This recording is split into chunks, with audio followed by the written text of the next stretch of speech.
Hello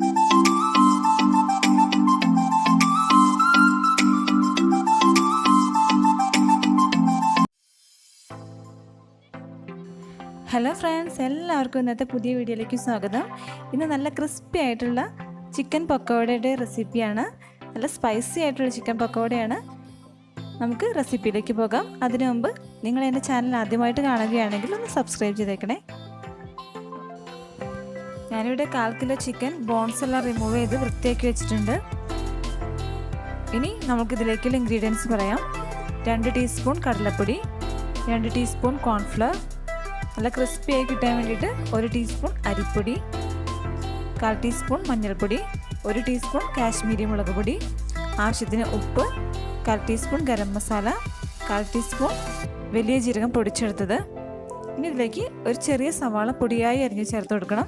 പിന്നെ പച്ചമുളക് 3 എണ്ണം എടുത്തിട്ടുണ്ട്. അത് കുറച്ച് വലുതാക്കിയിട്ട് തന്നെ മുറിച്ചിട്ട് ചേർത്തിരിക്കുകയാണ്.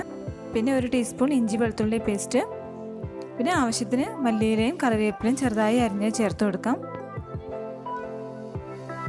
ഇനി ഇതിലേക്ക് 1 നാരങ്ങയുടെ നീര് പിഴിഞ്ഞ് ചേർത്ത് കൊടുക്കണം. പിന്നെ 1 മുട്ട ചേർത്ത് കൊടുക്കാം. ഇനി ഇതെല്ലാം കൂടിയിട്ട് നന്നായിട്ടൊന്ന് മിക്സ് ചെയ്തിട്ടെടുക്കണം. ഇനി ഇത് കൈകൊണ്ട് നന്നായിട്ടൊന്ന് കുഴച്ചെടുക്കാം. ഇപ്പോൾ ഞാൻ എല്ലാം നന്നായിട്ടൊന്ന് മിക്സ് ചെയ്തെടുത്തിട്ടുണ്ട്. ഇനി ഇതിലേക്ക് 2 ടീസ്പൂണോളം വെളിച്ചെണ്ണ ഇതിലേക്കൊന്ന് ചേർത്ത് കൊടുക്കണം. എന്നിട്ട് ഒന്നുകൂടി ഒന്ന് മിക്സ് ചെയ്തിട്ട് അരമണിക്കൂർ നമുക്ക് റെസ്റ്റ് ചെയ്യാനായിട്ട് വയ്ക്കാം. അപ്പോഴേക്കും ഇതിലെ മസാല എല്ലാം നന്നായിട്ടൊന്ന് പിടിച്ചിരിക്കും. അപ്പോൾ ഇപ്പോൾ നന്നായിട്ട് മിക്സ് ചെയ്തിട്ടുണ്ട്. ഇനി ഇതൊന്ന് റെസ്റ്റ് ചെയ്യാനായിട്ട് വെക്കാം. ഞാനിവിടെ പച്ചമുളക് കുറച്ച് വലിയ കഷ്ണമായിട്ടാണ് ഇട്ടിട്ടുള്ളത്. അപ്പോൾ ഫ്രൈ ചെയ്ത് വരുമ്പോൾ അത് പ്രത്യേകിച്ച് കഴിക്കാൻ നല്ല ടേസ്റ്റ് ആയിരിക്കും. അപ്പോൾ നിങ്ങൾക്ക് ഇഷ്ടമില്ലെങ്കിൽ ചെറുതായിട്ട് മുറിച്ചെടുത്താലും മതി. ഇപ്പോൾ അരമണിക്കൂറായി. ഇവിടെ എണ്ണ ചൂടാക്കാനായിട്ട് വെച്ചിട്ടുണ്ട്. ഇനി നമുക്ക് ഇതിലേക്ക് കുറച്ചായിട്ട് സ്പൂൺ കൊണ്ട് ഇട്ട് കൊടുക്കാം. ചിക്കനെല്ലാം ഇട്ട് കഴിഞ്ഞിട്ട് ഫ്ലെയിം ഒന്ന് ലോ ഫ്ലെയിമിൽ ഇട്ട് കൊടുക്കണം. എന്നാലേ അതിൻ്റെ ചിക്കനൊക്കെ ഒന്ന് നന്നായി വെന്ത് വരുള്ളൂ.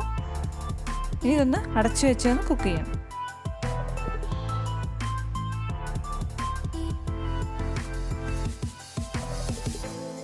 ഇനി തുറന്ന് നോക്കാം. ഇപ്പോൾ ഇതാ ഒരു വശം റെഡി ആയിട്ടുണ്ട്. ഇനി മറിച്ചിട്ട് ബാക്കി ഭാഗം കൂടി ഒന്ന് കുക്ക് ചെയ്തിട്ടെടുക്കാം. ഇപ്പോൾ ഇതാ റെഡിയായി കഴിഞ്ഞു. നല്ല ക്രിസ്പിയായി വന്നിട്ടുണ്ട്. ഇനി ബാക്കിയുള്ളത് കൂടി റെഡിയാക്കിയിട്ടെടുക്കാം.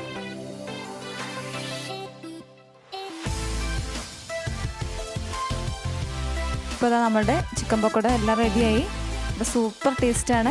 നിങ്ങളെല്ലാവരും ട്രൈ ചെയ്ത് നോക്കണം.